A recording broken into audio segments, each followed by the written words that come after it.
All right. Good morning, everybody. Rise and shine. Are you ready to study some AP Euro today? Yeah? Okay. So basically what I want to do, I realized that we did not finish up the last worksheet. So I'm going to really quickly, before we start on the 1715 worksheet, I want to go back to the 1450 to 1715 worksheet. So you might want to go ahead and grab that packet, right? So I'm going to give you a minute or two, pause it here if you need to go grab that. So we left off on that packet at the end of the scientific revolution, the modern nation state, kind of seeing like which states were in decline, which states were starting to rise to power. And I left off just at D, which is the causes and effects of the English Civil War. So the English Civil War, pretty significant event in British history. It pretty much sets the stage for democracy in Britain as well as other countries around Europe.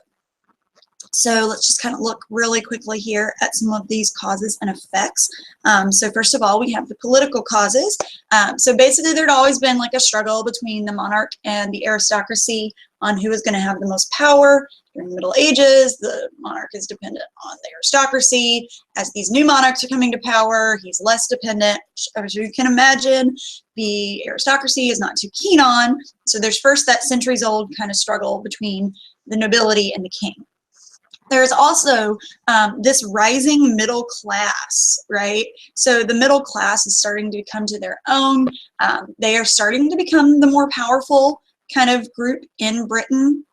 And so because of that, essentially what we're going to have here is the middle class is trying to get power, right?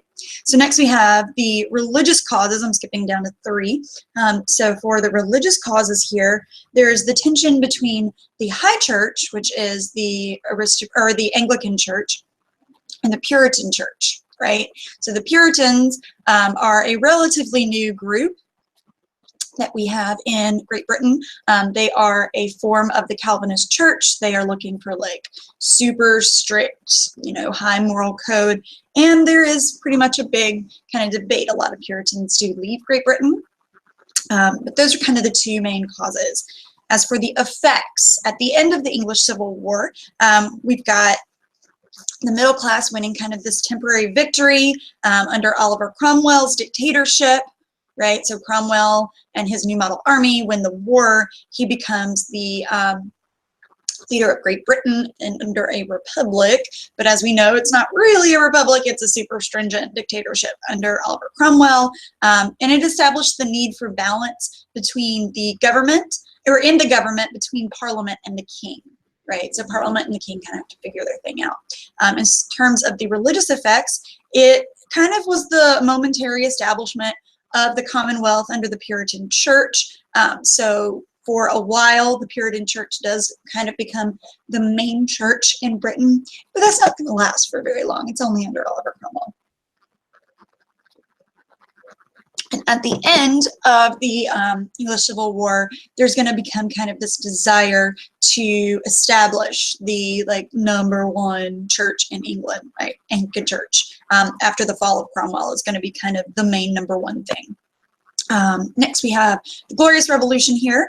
So first of all, we have the social effects. So this kind of confirmed the completion of modern England, like the Glorious Revolution. William and Mary come over. They run off James II.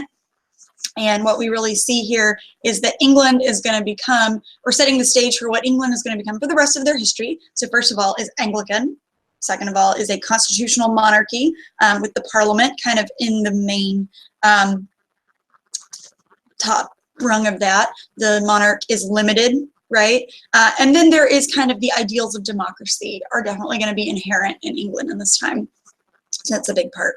So some of the terms that you need to know, first of all, we have the Stuarts. The Stuarts are the monarchy under the English Civil War. They heavily believe in the divine right of kings. It's James, Charles, Charles, James is the order of the Stuarts. And then, of course, we have William and Mary, and then we have Queen Anne, And once the end of Anne's reign is over, that's where the Hanoverians come in, and we have the new German monarchy in Britain, right? Next, we have the Whigs. The Whigs are one of the main political parties. They are later called the Liberal Party. They represent kind of the urban middle class, and they are the ones who support the Parliament, or the Roundheads, in the English Civil War. Next, we have the Tories. They are the other political party. They are also later known as the Conservative Party, and they kind of represent the wealthy landowners, and they favored the royalty, or they were also the Cavaliers during the Civil War. So that's kind of a quick overview. Really, the main thing you need to know from the English Civil War is the establishment of the limited monarchy with the Parliament at top, the English Bill of Rights, that kind of thing. All right, so the next thing we have is the modern state in France. So in France, they're really kind of developing this absolutism that's going to be their main thing for the next 100 years or so. So politique just refers to the art of politics in France. I don't know if we ever actually used that word in class, but basically the French monarchs and their advisors were very politically savvy, politically minded, and that word comes out from that. So first we have Henry IV. So he is the one who comes out of the St. Bartholomew's Day massacre and kind of the French Civil Wars, and he establishes, the most important thing you need to know about him is he establishes the Edict of Nantes. That is the edict that says that we're going to establish religious tolerance in France. So the Huguenots and the Catholics can kind of live at peace. So that's the Edict of Nantes. Edict of Nantes will be repealed under Louis XIV. Okay, but Henry IV is the one who establishes that. Next, we have Cardinal Richelieu. He was the advisor to Louis XIII. He made the king the supreme power in France, right? Richelieu is the one who establishes absolute monarchy, and he also helps establish France as the superior power in Europe itself. Next, we have Cardinal Mazarin. So Mazarin was the advisor to Louis XIV when he was a young boy. He helped kind of preserve the structure that Richelieu had created, and he's going to kind of help raise Louis XIV. He becomes king at 5, so he doesn't really have anybody to raise him. So Mazarin is going to kind of be the one who establishes Louis XIV. Then, of course, we have the Fronde, which was a revolt by the aristocracy when Louis XIV was young, right after he establishes the throne. It's unsuccessful, but it is an attempt to kind of stop the power of absolutism. This is what causes Louis XIV to hightail it out of Paris and move the castle to Versailles. So the Fronde, the effect of the Fronde is that the absolute power is going to be strengthened, and that Louis moves the court to Versailles, where it's going to strengthen the absolute power. So Louis XIV is the prime example of royal absolutism anywhere, but definitely in France. He kind of becomes the symbol of culture and the power of France, and he is going to use war as a way to kind of preserve his power. So, you know, the War of Spanish Succession and the war with the Dutch and all that. The war is what's going to kind of bring bankruptcy to France under Louis XIV and kind of begin some of France's major issues. And then, of course, we have the all-important Jean-Baptiste Colbert, who was the finance minister under Louis XIV. He establishes that mercantilism finance in France and kind of organized the financial structure of absolutism, something that's going to be really important for absolutism all across France. So just some of the treaties that you need to know from the first period of the class. So first is the Treaty of Augsburg. This is the treaty that ends the Protestant Reformation. It is a victory for the political effects, as this is a temporary victory for the Lutheran princes against Charles V. It establishes that people in the Holy Roman Empire can, or the princes in the Holy Roman Empire can choose whether or not they want to be Lutheran or Catholic. The economic effects is that it kind of continues the agrarian economy and kind of sets trade barriers up in the Holy Roman Empire, which is not so great. And of course, for the religious effects, as I said before, it recognized the ruler's right to select Catholicism and Lutheranism between those two. Now, it didn't give the people the right to do that. It gave the princes of the different German states the right to do that. So that's kind of important to make sure that you know. Doesn't solve the Protestant Reformation. That's going to come later with the 30 Years' War, which is where this next treaty comes into play. So the Treaty of Westphalia is the one that ends the 30 Years' War. It confirms, for political effects, it confirms the Treaty of Augsburg. It recognizes the sovereignty of several European states. It is the end of the Habsburg dominance, and it is the beginning of the Bourbon dominance in Europe, right? So it kind of shifts the balance of power in Europe. In terms of economic, the agrarian society is largely in decline because of the 30 Years' War. It's going to cause some major kind of economic issues in the Holy Roman Empire. And as terms of its religious effects, it kind of puts an end to the fighting of all of the wars of religion. And it also is a recognition of Calvinism, which have become much more popular. And last but not least, we have the Treaty of Utrecht. This is the one that ends the War of the Spanish Succession under Louis XIV. In terms of political effects, it gives a Bourbon monarch the right to rule Spain. So it kind of extends the power of the Bourbon monarchy. And some people kind of argue that Spain becomes like a little satellite nation to France.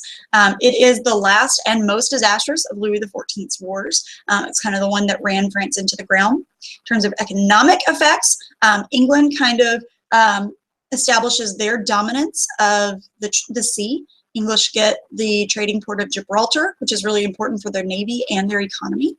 So it kind of gives England the economic power. And sort of religious, it's not really an issue.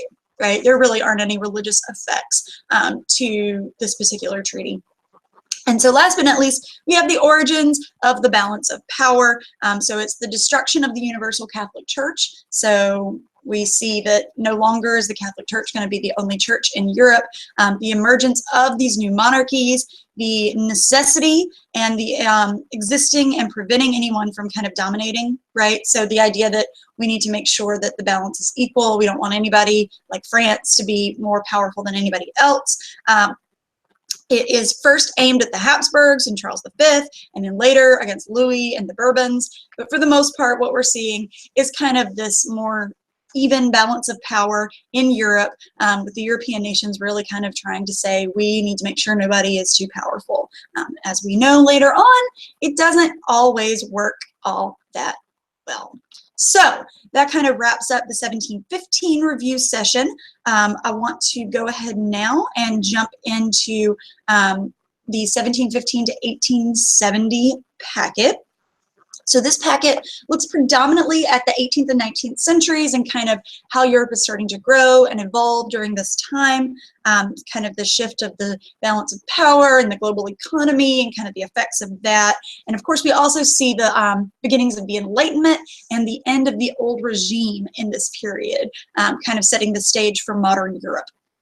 So that's kind of where we are with this. So I will try to run through it as quickly as possible.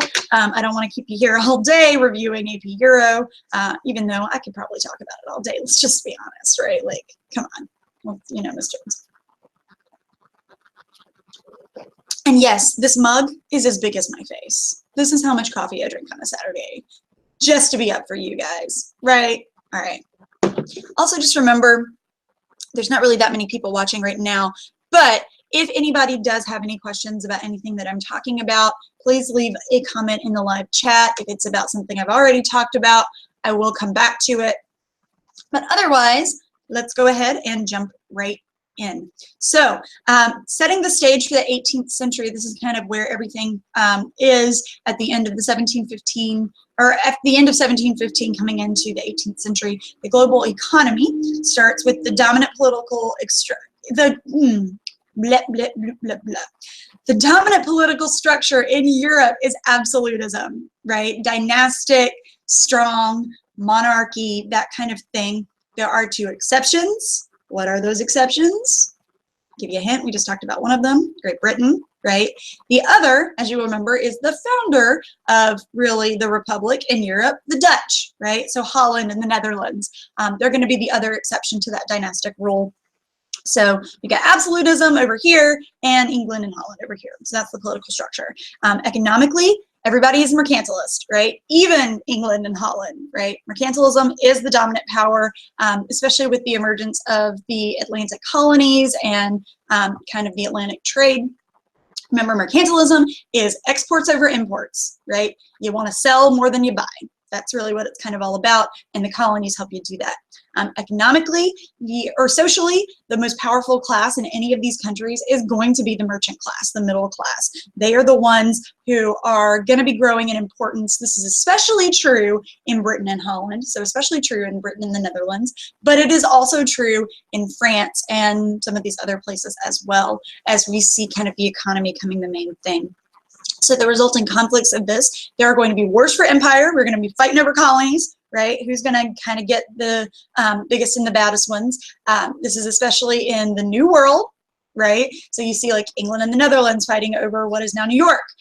You see France and Spain fighting over control of the Louisiana territory, Spain and Portugal fighting over who's going to control in South America. And of course, we are also going to see the beginning of influence in Asia at this time, where France and England are fighting over India, with England coming out on that. So as the new balance of power is kind of coming into play, they are formalizing the alliance system of Europe. The idea of the alliance system is kind of to make sure we're checking the power of other monarchs. But there are some powers who are growing in influence, particularly France. And of course, Great Britain is starting to come into power as well. So the Enlightenment starts around this time period, and the Enlightenment, as we know, is an intellectual movement. It challenges some of the ideas of the old order, things like crime and punishment, government structure, the rights of women, the rights of children and education. We saw a lot of these different people, and this is really kind of going to permeate through all aspects of society. You're going to see it mostly in the middle class, but also in the aristocracy.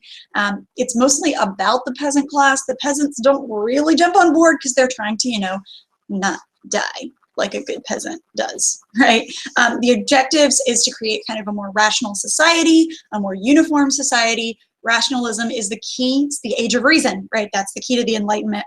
And it is connected to the scientific revolution and kind of that understanding of nature and investigation of human society and what is the best way to govern human society. So it's definitely connected to that as well. But we also, of course, as the Enlightenment is developing, we still have Europe's old regime. So the old regime, depending on where you are, politically, it is the divine right, absolute monarchy, right? That is the old regime. If you can't remember anything else about it, divine right, absolute monarchy. That's what it is, right? There are some minor republics. Again, we are accepting England and the Netherlands to this, but most of the places in Europe, old school, hardcore divine right.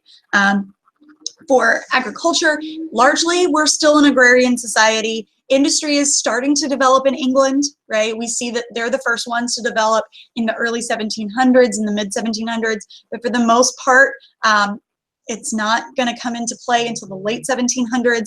There are some major commercial centers, particularly in Holland. Some places are still hanging over from the feudal system. So we're still seeing, you know, especially in Central Europe, Austria and Prussia, the feudal system is still there. In Russia, the feudal system is totally still there, right? Trade guilds and tariffs and serfs, that sort of thing. Social structure under the old regime is a rigid social class structure. The estates in France, the Junkers in Prussia, we have this very strict, rigid class structure, and you can't really change it. In terms of religion, it's all about the established church, wherever you are, the Catholic Church or, you know, the Anglican Church or whatever Protestant church. It's all very much church and state, very closely tied together. That is really what the old regime is looking at. Now, of course, Enlightenment thinkers are going to challenge some of this, some of the most important ones.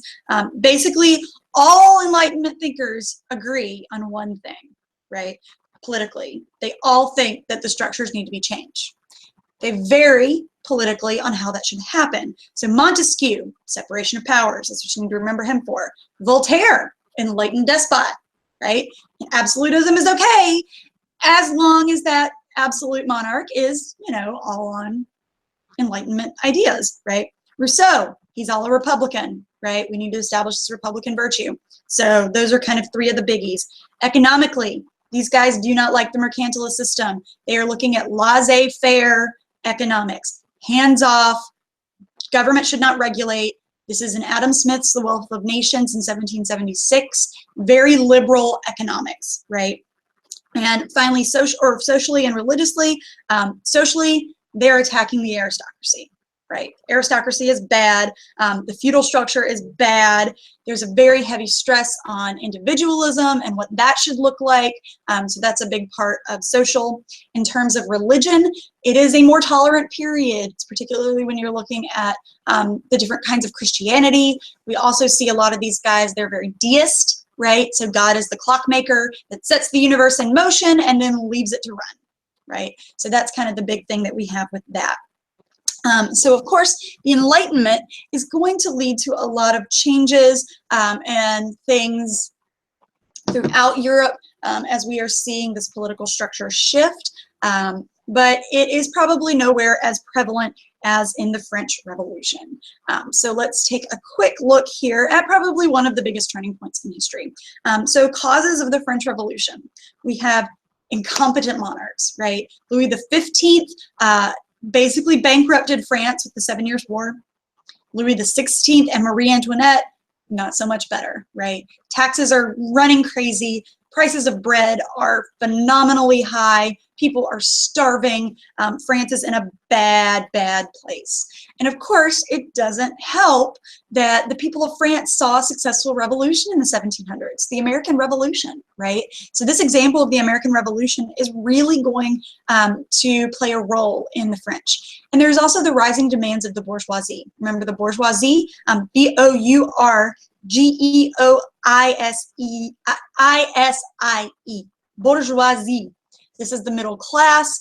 These are the guys who are saying we want more political and social rights. These are the guys who are Enlightenment thinkers, right? So they want more of their rights that they were not given under the old regime. Economically, France is bankrupt, pure and simple, right? They have no money. Jacques Necker, you might remember him. He was a finance minister under Louis XVI. He was very popular with the people of France. He tried to solve the problems. He gets fired. Right. So Jacques Necker's termination, not extermination, just termination, pink slip, right? He gets fired. That causes a lot of issues for people in France. Socially, there's a lot of class tension, right? Especially between the nobles and the bourgeoisie. Right? So class tension is going to be a huge part of this. And intellectually, the ideas of the Enlightenment, they permeated French salons. They've been there for a long time. Everybody is ready for a change. So it begins with the attack, or with the oath, the tennis court oath in France. They say, we're going to leave this place, write a new constitution. They invade the Bastille prison in Paris, July 14th, 1789. That's a date you got to know. You got to know it. And the French Revolution begins. It starts a little bit more moderately, right? Limited monarch, limited or constitutional monarchy, right? But because the monarch, Louis XVI and Marie Antoinette, they are so anti-revolution, it doesn't last long, and we've got the rise of radicalism, right? So basically, the Jacobin Party is going to come to power. They take advantage of the revolution. The Reign of Terror takes place. There's really just, they can't control it, right? The revolution has gotten out of hand. Thousands of people die. And the Jacobin Party really kind of takes control. You know, they get rid of the church. They get rid of kind of some of those structures. The Committee of Public Safety becomes a dictatorship under Robespierre. Things are pretty bad. And by the end of it, the second point here is the Thermidorian reaction. Basically, the moderates are tired of the bloodshed. Thermidorian, T-H-E-R-M-I-D-O-R-E-A-N, Thermidorian reaction. There's a need for law and order, right? The middle class comes in. Robespierre is executed. That's the end of the Reign of Terror. Just kind of some slogans here that you need to know. Liberté, equalité, and fraternity. Liberty, equality, brotherhood. So liberty is the idea of individual rights, constitutional and representative government, right? Equality, legal equality, all men and women are equal above the law, right? There are no different laws for the nobility and the peasants. Everybody's equal above the law. Fraternity is the concept of that we're all brothers, right? In France, it's a very nationalistic idea, very humanitarian idea. Those slogans, liberty, equality, fraternity, are still on every government building in France. I saw that when I was there. So French Revolution, whether it was successful or not is up in the air, but it does completely change everything. But as we know, Napoleon takes advantage of kind of the instability of the Directory and comes to power. Now his contributions are a little bit split, right? So first of all, the things he does well, he does politically take all of the power of the revolution, right? But he spreads the ideals of the revolution. He calls himself a son of the revolution.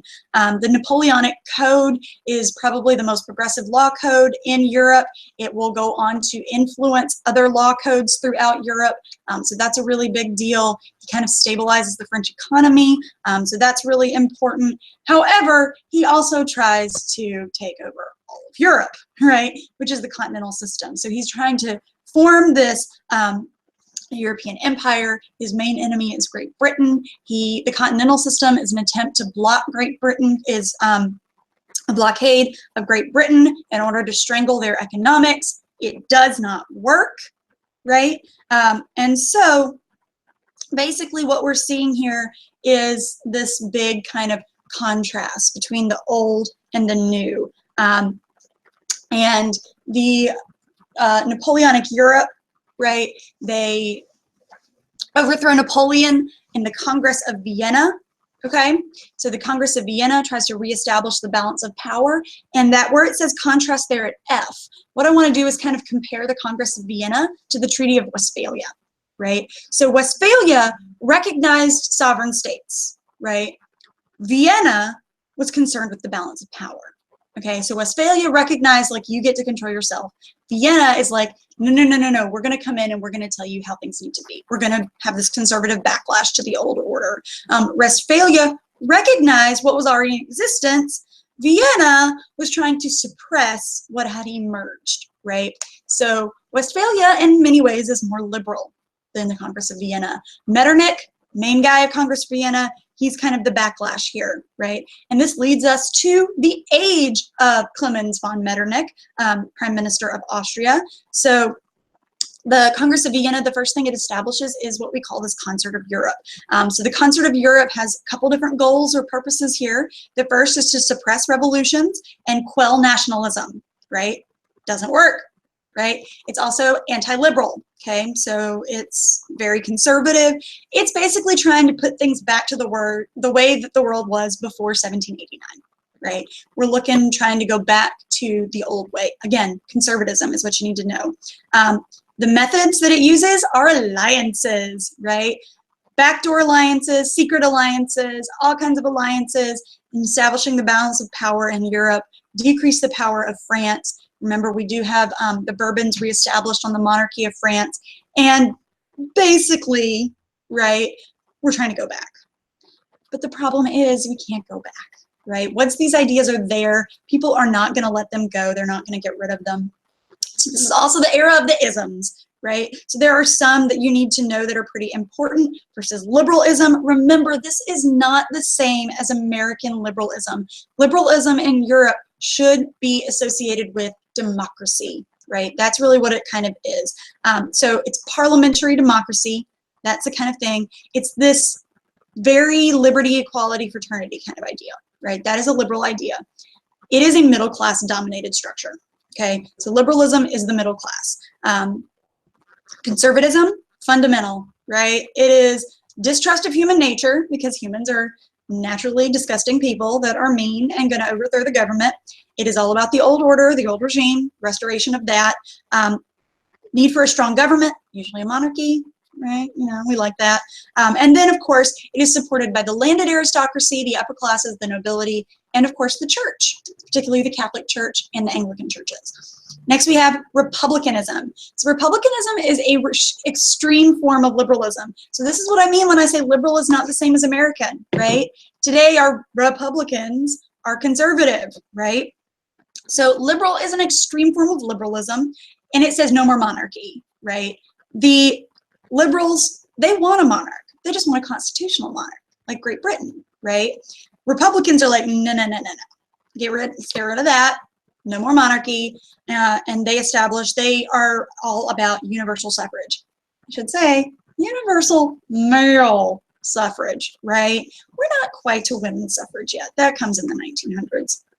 Next, we have the socialists. The socialists are an extreme form of republicanism that everybody hates, right? Socialism is arguing for economic equality, okay? They don't really play well with anybody. You'll remember from the Tom Ritchie video we watched. Everybody's kind of afraid of socialism. And the name you need to know with that, Marx. Karl frickin' Marx. You gotta know his name, right? Humanitarianism, subtle reform movement, kind of goes through all classes of society. It's based on Christianity, based on the French Revolutionary ideal that all people have rights. This is kind of where some of the reforms of the Industrial Revolution come out of this ism. And then last but not least, we have Romanticism. It's an artistic, literary movement. It's very visionary, right? It's very idealistic. They kind of love the idea of revolution, and they love the idea of like going back to the Middle Ages and the, you know, the way things were, and it's nature over humans and that kind of thing. So these are the isms that are kind of starting to permeate society. You're going to see some others as well. The beginnings of feminism are definitely there, for example, but these are kind of the biggies. By 1830, we're seeing some cracks in Europe's concert. Right? It's not really working so well. First of all, we have the revolutions of 1830s. So the Greece against the Ottomans, right? That's the biggest. Spanish America, we didn't really talk about this in class, but all of Latin America is starting to revolt against Spain. And so that's a biggie that's going on in the 1830s. The Congress of Vienna is not really up for fighting it. Concert of Europe is not really good at suppressing those liberal ideas of nationalism, and that's kind of the first hint of that. The biggest revolution that we're going to see take place, though, of course, is the revolution in France in 1830. So the revolution in France in 1830 overthrows the Bourbon monarchy, establishes Louis Philippe as the citizen king, and the idea is that they're going to impose liberalism on the monarchy of France, right? That's their idea. They want a bourgeois monarch, right? Louis Philippe is a middle-class guy, and he's going to be monarch. That's the idea, right? In England, we have the Reform Bill of 1832. This is a liberal measure kind of looking at preventing the upheaval in Britain. Remember, there had been the Chartist movement and the Peterloo massacre in Britain. The Reform Bill is what puts a stop to revolution in Britain, right? Because the government is willing to work with them. So that's a big part of it. Also, I'm just going to sneak this in here, the Decembrist uprising against Nicholas I. Yeah, Nicholas I in Russia puts an end to rebellion in Russia until 1905. Right, 1848, the turning point in which Europe failed to turn. Right, revolutions all over Europe at the time. This is showing the impact of liberalism ideas. Right, we've got Prague, we've got Berlin, we've got Vienna, we've got Hungary, we've got France, we've got everywhere. Right, so the revolutions of 1848. They are showing the sweeping impact of liberalism cannot be suppressed, right? Liberalism is going to continue. Italy is going to eventually unify. Germany is going to unify. France is going to go and revolt again and again and again until they get this Republican monarchy. I mean, the revolutions of 1848, you gotta know them. They're so important. Post 1848, we have the age of the realpolitik, real politics, right? So this is the age when we're starting to see the unification of some of these German states. In Italy, we have Camillo Cavour. He is a liberal politician in Sardinia, of the Kingdom of Sardinia. He is going to use war and diplomacy to help kind of unify Italy. He works with Garibaldi. He works fighting out Austria. It's a pretty big deal. Next, we have Napoleon III in France. So he wins the presidential election and then proclaims himself emperor, right? Just like good old Uncle Bonaparte. He shows us the manipulation of the masses, clearly, right? But he also has an interest in socialism. He's just not that powerful, which is going to be a problem. Then, of course, we have the all-important Otto von Bismarck, Prime Minister of Prussia. He is a tough-minded conservative. He is the creator of the German Empire. Forget Kaiser Wilhelm I, right? We all know that Bismarck is the guy that's really in charge. He's forging this in blood and iron. He uses diplomacy to kind of maintain that, right? That's who he is. Then, of course, we have, who else? Karl frickin' Marx, right? Karl Marx attacks the exploitation of the middle classes, or the lower classes, rather. He blames the Industrial Revolution. He blames capitalism. He proposes a new order where the peasants, the proletariat, are going to rise up through revolution, overthrow the world. This is the first kind of hints of communism. It's scary. People don't like it, right? Karl Marx sees none of it in his time. It's going to come much later. And then, of course, we have the Crimean War. The Crimean War is against Russia. The Turks are allied with Britain and France. It's going to be the first modern war of Europe, and it gives a new kind of vision of diplomacy and kind of how power is going to be controlled in France.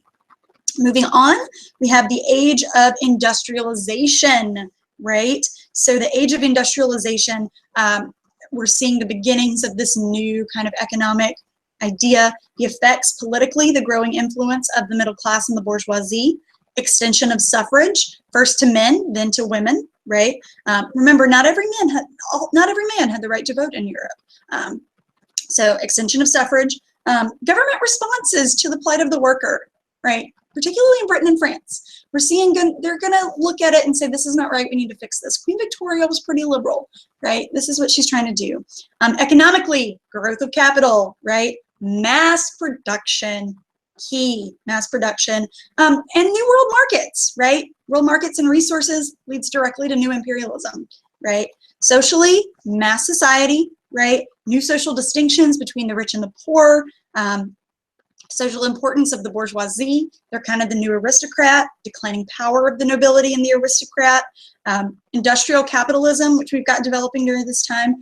It's this kind of philosophy of economic liberalism that I mentioned before, strengthens the idea that you got to have capital, that, you know, there is a social Darwin aspect to this. This idea that the rich succeed because they're the best in society, and so it's good for them. Countries adopt a lot of this kind of aspects to kind of suit their own needs, but we're seeing this kind of grow in Europe. And again, industrial capitalism is really this idea that, you know, we're going to put the factory owner over the factory worker, right? Contributions to this idea, we have Adam Smith. He has the idea of wealth of nations, of laissez-faire, right? I mentioned him before. David Ricardo, the iron law of wages, right? So he is talking about like how wages work. And then of course we have Thomas Malthus, and he is all about population and kind of what's going to happen to the population. So when you see his name, think population, really, that's what it's about. Some of the IDs you need to know here, the Anti-Corn Law League, these are English liberals. They're trying to eliminate the tariff on grain and institute free trade, right? Next, we have the Factory Act of 1833. This limits the workday for women or for children under 18 and establishes education, right? So that's a really big deal. The Reform Bill of 1832 shifted control to the House of Commons, right? So the House of Commons are the ones that represent the middle class. It's more commercial and industrial middle class, right? It enfranchises the middle class a little bit more. And again, it really kind of shows support of the worker and the middle class in Britain. And then we have the Chartist movement. So the Chartist movement, English workers looking for universal male suffrage, secret ballots, annual elections for parliament, that kind of thing. So the Chartists could have been the revolution of 1848 in Britain. It was not, because the government worked with them, right? So that's what we're looking for. So going on here, we do have the revolutions of 1870 that it talks about a little bit here. Okay, so first we've talked about some of this a little bit already. The Glorious Revolution, 17th century struggle between king and parliament, a religious issue, We have the Whigs and Tories who combined to oppose the king, right? So basically the Whigs and Tories are like, we don't want a Catholic king, James II, you're gone, right? The extremes are the treatment of dissenters and Catholics, right? Catholics are way on one side, people who go against it and treat so well. Final outcome, the government has a balance between king and parliament in England and established the modern Great Britain. American Revolution, economic and political differences between America and England, right? They don't want the taxes, taxation without representation. Leadership, mostly the Virginian aristocrats in the American colonies, there we go. The extremes are the treatment of the loyalists. They didn't really get off so well. The final outcome, of course, American independence, end of mercantilism in the American colonies, and the establishment of the world's first classical republic, us. Yay, go America. We have the French Revolution, causes inept monarchy, social tension, right? Leadership, we have the aristocracy, the aristocrats versus the king in the first stage, followed by middle class versus the aristocracy in the second stage, which gives way to the rise of radicals and the mob, which followed by the Thermidorian reaction and Napoleon, right? So good job. The extremes are the conservative pro-monarchist versus the radical Republicans.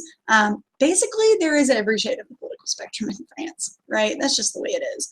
And then the final outcome, of course, is Napoleon I. That's really all you need to know. This kind of looks ahead at the Russian Revolution. So the causes, the aristocratic czar, the backwards economy, they're still feudal, right? They're always one step behind. The leadership of the middle class intellectuals, they're going to be overthrown by the Bolsheviks. And the extremes are the Reds and the Whites in the Russian Civil War. And the final outcome is, of course, the Soviet Union. So this one, just to kind of give you that, overview there, it's pretty straightforward. Right? When we look at the next document, we'll kind of get to see, go a little bit more in depth into the outfall of all of this. So yeah, that's 1715 to 1870. Hope you get some good information out of this. Otherwise, meet me back here next Saturday at 11 a.m. for the 1870 to the present, right? This one's especially important for first semester guys, right? We didn't hit all of this in first semester. So it's really important to make sure that you pay attention, watch the video. Have a great day, guys.